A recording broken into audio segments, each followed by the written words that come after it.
1.5 kilo മാത്രം ഭാരമുള്ള ഒരു കുഞ്ഞു ലാപ്പ് പരിചയപ്പെടുത്താം കേട്ടോ. HP ബ്രാൻഡിങ്ങിലാണ് വരുന്നത്. കൊമേഴ്ഷ്യൽ അല്ലെങ്കിൽ ബിസിനസ് ക്ലാസ് സെഗ്മെന്റിലേക്കാണ് HP ഫോക്കസ് ചെയ്ത് ഈ ലാപ്ടോപ്പ് ഇറക്കുന്നത്.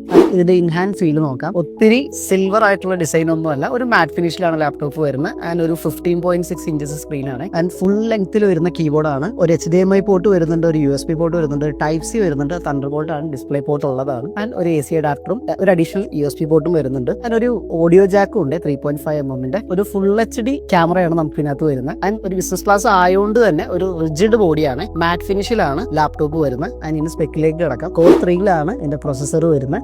8GB റാമും 512GB SSD കൂടിയാണ് ഈ ലാപ്പ് വരുന്നത്. HP മെയിൻ ആയിട്ട് ഇത് ഫോക്കസ് ചെയ്യുന്ന ഒരു ബിസിനസ് ക്ലാസ് ആയിട്ടാണ്. സോ ഓഫീസ് യൂസിനും ട്രാവൽ മേറ്റ് ആയിട്ടും ഒക്കെ നമുക്കിത് പെർഫെക്റ്റ് ആയിട്ട് ഉപയോഗിക്കാം, ഹോം യൂസിനും ഉപയോഗിക്കാം. ആൻഡ് ഇതിന്റെ 2 പോരായ്മകളായിട്ട് എനിക്ക് തോന്നിയത്, ഒന്ന് ഫുൾ HD സ്ക്രീൻ ഇല്ല എന്നുള്ളതാണ്. ഇത് HD സ്ക്രീനാണ്, പക്ഷെ IPS സ്ക്രീനാണ് വരുന്നത്, പക്ഷെ ഫുൾ HD അല്ല. ആൻഡ് ഇതിലൊരു RJ45 LAN പോർട്ട് ഇല്ല എന്നുള്ളതും ഒരു കുറവാണ്. ആൻഡ് ഇപ്പോൾ വരുന്ന കൊമേഴ്ഷ്യൽ ലാപ്ടോപ്പുകളിലൊന്നും തന്നെ RJ45 ഇല്ല. ആൻഡ് RJ45 കിട്ടണമെങ്കിൽ നമുക്ക് Type-Cയിൽ ഡോക്കിംഗ് സ്റ്റേഷനോ USB to LAN ഒക്കെ ഉപയോഗിക്കേണ്ടി വരും. ആൻഡ് ഇതൊരു Wi-Fi ഉള്ളി മോഡലാണ്. 40,000 രൂപയുടെ താഴെ ഒരു ഓഫീസ് യൂസിന് ഒരു ലാപ്പ് നോക്കുവാണെങ്കിൽ നമുക്ക് ആംബിഷൻസ് ആയിട്ട് കോൺടാക്ട് ചെയ്യാം. നമുക്ക് ഇതുപോലുള്ള ഓഫീസ് യൂസിന് വേണ്ടിയിട്ടുള്ള ബഡ്ജറ്റ് പ്രൈസ് ലാപ്ടോപ്പുകൾ അവൈലബിൾ ആണ്. പെർഫെക്റ്റ് സ്പെക്കിൽ നമുക്ക് പ്രൊവൈഡ് ചെയ്യാനും പറ്റും കേട്ടോ.